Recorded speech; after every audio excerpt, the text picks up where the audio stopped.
Hi guys, welcome to How to Solutions YouTube channel. In today's video, I'm going to show you how you can add a video in Google Sites. Before getting into this video, must subscribe to our YouTube channel, click on the bell icon.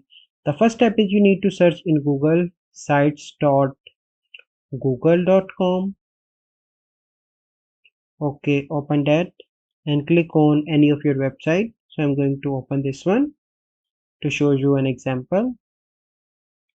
And once that is open, you simply need to find here the option of video.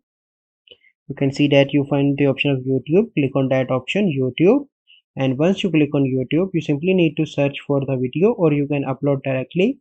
So I'm going to search for my video here to show you an example.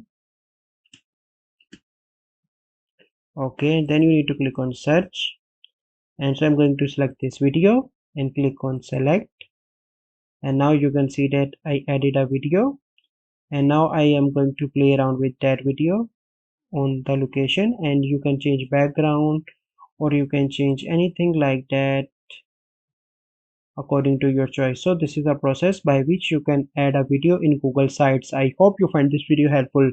If you find this video helpful, must like this video, subscribe to our YouTube channel for future videos. We'll see you in the next video. Thank you. Have a good day.